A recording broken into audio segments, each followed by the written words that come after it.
अब दोनों मुल्क एक जंग के हालात से बाहर निकले हैं। ये किस्मत है, हम अच्छी है कि जंग लंबी नहीं चली, सीज फायर हो गया है। आज सुबह तड़के भारतीय सेना ने ड्रोन की मदद से म्यांमार में जो उल्फा के एनएससीएन के जो आतंकवादी शिविर हैं वहां पर हमला किया है। उसके बाद इस बात का वाज़ेह तौर पर ऐलान किया गया है कि उल्फा आई कह रहा है कि हमारा बहुत नुकसान हुआ है। इनका एक बहुत ही सीनियर लीडर है, ये भी यहां पर मारा गया। यूनुस को भी और जिनपिंग को भी, दोनों को एक सबक सिखा दिया है। इतना ही नहीं, एक टेम्पलेट बना दिया है कि भारत के इर्द गिर्द यदि आप आतंकवादी हमले के बारे में सोचेंगे भी तो आपको कुछ वैसा ही जवाब मिलने वाला है। ये है नया नॉर्म कि हम अब जब चाहेंगे हमला करेंगे, जब चाहेंगे अपने टेररिस्ट को पकड़ने आपकी तरफ। तो इसका मतलब ये है कि भारत तो अपनी जो ईस्टर्न जो बॉर्डर है उसको एक तरह से जब भी उसको लग रहा है कि थ्रेट होने वाला है वो एक तरह से प्रीएम्प्टिव स्ट्राइक कर रही है। फिलहाल दोस्तों, गार्डियन ऑफ द ओशन को यह सबक सिखाया जा रहा है। अगला नंबर आपका होगा यदि आपने डायरेक्टली कुछ किया पाकिस्तान और चाइना के साथ मिलके, तो ये ड्रोन्स बॉर्डर पार करके आपके यहां यही हरकत करने वाले हैं। पाकिस्तान को अब मैसेजिंग की जा रही है कि आप तो हमारा जो मुकाबला नहीं कर सकते बिकॉज आपके पास इतने रिसोर्सेज नहीं हैं, आप इतने जोगे नहीं हैं। वो बहुत बड़ी ताकत है इंडिया, उसको कोई ऐसी वैसा ना उसको समझ ले। उनके पास असला भी बहुत ज्यादा है, फौज हमारे से दुगनी है। फिर उसके बाद उनका रकबा देखें जरा कितना, हम तो उनके सामने कुछ भी नहीं है। और आज भारत ने वही चीज बता दिया है कि अगर हमें लगा कि सर्जिकल स्ट्राइक्स करना जरूरी है, हमें अपनी रक्षा के लिए करना जरूरी है, अगर आप प्लानिंग भी कर रहे हो तो हम वेट नहीं करेंगे, हम पहले आपको स्ट्राइक करेंगे। जय हिंद दोस्तों, साविराव 29 चैनल में आपका स्वागत है। तो भारत ने एक और स्ट्राइक की है, वो म्यांमार में की है। उल्फा आई पे 100 ड्रोन भेज के भारत ने आतंकवादियों पे हमला करा है और वहाँ उसके बड़ा हेड है जिसको मारा गया है उसमें, जिसे देख पाकिस्तान की चीखें निकल रही हैं कि भारत अब अपने दुश्मनों को कहीं नहीं छोड़ रहा। जहाँ उसको लगता है वो दुश्मन है तो वो वहाँ घुस के मार रहा है और ड्रोन से हमला कर रहा है, क्योंकि पाकिस्तान भी इन आतंकवादियों को और चाइना भी सपोर्ट करते थे। तो इसलिए भारत ने एक संदेश दे दिया बांग्लादेश को, अगर तुम कुछ करोगे इस तरह का तो ये ड्रोन तुम्हारे देश में भी घुसेंगे और वहाँ आतंकवादियों को मारेंगे। तो भारत आतंकवादियों को ढूंढ ढूंढ के मार रहा है, चाहे वो किसी देश में छुपे हों। तो भारत अब इंतज़ार नहीं कर रहा कि वो हमला करेंगे तो हम मारेंगे, भारत पहले ही उनको मार दे रहा है। जिससे भारत की अब ताकत का पता चल रहा है कि भारत अब अपने दुश्मनों को नहीं छोड़ेगा, चाहे वो किसी देश में छुपे हो। तो इंडियन आर्मी ने अपना रुद्र रूप दिखा दिया म्यांमार में भी आतंकवादियों को ठोक के। इसे देख पाकिस्तान की चीख निकल रही है कि भारत अब जहाँ मर्जी ठोकता है, आतंकवादियों को बख्शता नहीं है। चलो वीडियो को स्टार्ट करते हैं, धन्यवाद।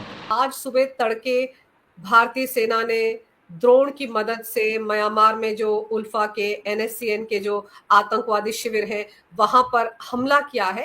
ये खबरें कितनी पुख्ता है, क्योंकि उल्फा की तरफ से कंफर्म किया जा रहा है लेकिन भारतीय सेना ने अभी तक कंफर्म नहीं किया है। अंजू जी, ये देखिए, अगर अल्फा ने कंफर्म कर दिया है तो ये खबर हम मान सकते हैं। और जिस हिसाब से खबर आ रही है कि कम से कम 100 UAVs यूज किया गया और ये जो ऑपरेशन था it was done in coordination with the Myanmar military.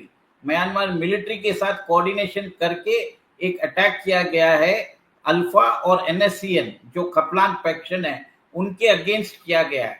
और बताया जाता है कि अल्फा के जो एक टॉप कमांडर है नयन असोम, उनकी मृत्यु हो गई है। उनके अलावा और 2 जो है उनकी भी मृत्यु हो गई है, उसकी भी पुष्टि हो चुकी है।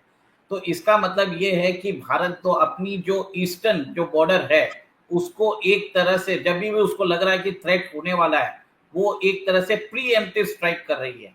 और ये पॉलिसी भारत की नहीं है। 2015 में भी आपने देखा होगा कि कैसे भारत ने एनएससीएन खपलांग, जो वही फैक्शन है जिसके ऊपर आज भी हमला किया है, उसको भी जाके वहां पे म्यांमार में जाके उन्होंने वहां पे 38 आतंकवादियों को मार गिराया। तो क्योंकि एनएससीएन जो है उसने अकॉर्ड तोड़ा था 2015 में और उसने हमारे सिक्योरिटी फोर्सेस को टारगेट किया है। और आज भारत ने वही चीज बता दिया है कि अगर हमें लगा कि सर्जिकल स्ट्राइक्स करना जरूरी है, हमें अपनी रक्षा के लिए करना जरूरी है, अगर आप प्लानिंग भी कर रहे हो तो हम वेट नहीं करेंगे, हम पहले आपको स्ट्राइक करेंगे। और इसमें म्यांमार सरकार का भी सपोर्ट है। और एक तरह से हमने लास्ट टाइम सर्जिकल स्ट्राइक किया था, इस बार हमने ड्रोन्स की मदद से उनके जो इंफ्रास्ट्रक्चर है, टेरर इंफ्रास्ट्रक्चर है, उसको एक तरह से नष्ट कर दिया है। 100 ड्रोन की मदद से ये हमला किया गया है। और आप सही कह रहे हैं कि म्यांमार की सेना को विश्वास में लेकर किया गया है, क्योंकि ये भी याद रखना जरूरी है उमेश जी कि म्यांमार के साथ हमारे रिश्ते बहुत अच्छे हैं। बिल्कुल, हमारे रिश्ते म्यांमार से बहुत ही अच्छे हैं। म्यांमार सरकार के साथ हम एक तरह से कोऑर्डिनेटेड स्ट्राइक कर रहे हैं, क्योंकि म्यांमार सरकार में क्या है, वहाँ पे जो सरकार है, मिलिट्री रेजिम है, उधर मिलिट्री जुंटा रूल कर रही है। और बहुत हद तक बताया जाता है कि मिलिट्री जुंटा जो अपना प्रभाव है बहुत जगह वो खो चुकी है। आपने यही देखा होगा कि बांग्लादेश के पास जो बॉर्डर है उधर भी उनके प्रॉब्लम चल रहे हैं। और जो कचिन्स जो एक उनकी एक प्रोविंस है, उसमें भी एक तरह से वहां पे भी उनका प्रभाव खत्म हो चुका है। और वहां पे कचिन्स लिबरेशन आर्मी जो है उसको डायरेक्ट सपोर्ट मिल रहा है चाइना से। और कचिन जो प्रोविंस है उधर से वर्ल्ड का 50% से अबव रेयर अर्थ मिनरल्स निकल रहा है, जिसको चाइना एक्सट्रैक्ट करके चाइना भेज रहा है। तो ये एक तरह से बहुत इंपॉर्टेंट न्यूज़ है कि भारत एक तरह से अपने ईस्टर्न बॉर्डर को सिक्योर कर रहा है। और पॉसिबिलिटी ऐसा है कि जितने भी उसको लग रहा है कि कहीं भी टेरर इंफ्रास्ट्रक्चर हमारे अगर दुश्मन देशों में हैं और फ्रेंडली गवर्नमेंट्स है, उनके साथ मिलके वो वहां पे उनको एलिमिनेट करता जा रहा है। तो इसका मतलब आप ये देख लीजिए कि म्यांमार सरकार अगर वो काम नहीं कर पा रही और भारतीय फौज ये काम कर रही है, तो इसका मतलब है कि भारतीय फौज वहां पे जाके उनके इंफ्रास्ट्रक्चर को एलिमिनेट कर सकती है, जिसकी कैपेसिटी और कैपेबिलिटी म्यांमार के फोर्सेस में पास नहीं है। तो वहां की जो रेबल्स है वो एक तरह से सरकार, वहां की सरकार को एक तरह से घुटनों पर ला चुके हैं। और भारतीय सरकार ने आज जिस हिसाब से जो किया है, इससे म्यांमार सरकार एक तरह से स्ट्रांग होती नजर आ रही है। और भारतीय का जो भारत का बॉर्डर भी है वो भी स्ट्रांग होता नजर आ रहा है। पर ये खबरें जो है ये उल्फा आई की तरफ से तो कंफर्म हो रही हैं, वो तो कंफर्म कर रहे हैं कि नयन एग्जॉम भी मारा गया है, लेकिन भारतीय सेना की तरफ से अभी कोई टीका टिप्पणी नहीं आई है। देखिए, आप भारतीय सेना रिलीज जरूर करेगी इसके ऊपर। अब वो क्या डिटेल्स रिलीज करना है, कैसे करना है, कितनी मात्रा में इंफॉर्मेशन रिलीज करना है, उसके ऊपर बातचीत शायद हो रही होगी। आपको ये भी मालूम है कि हमारे विदेश मंत्री एस जयशंकर साहब अभी चाइना आज निकलने वाले हैं, और जिस हिसाब से उधर भी बात हो रही है, तो और इनको NSCN और अल्फा को जो सपोर्ट भी आ रहा है वो चाइना की तरफ से ही आ रहा है। तो एक तरह से चाइनीज बैक टेरर इंफ्रास्ट्रक्चर को हमने एक तरह से खत्म किया।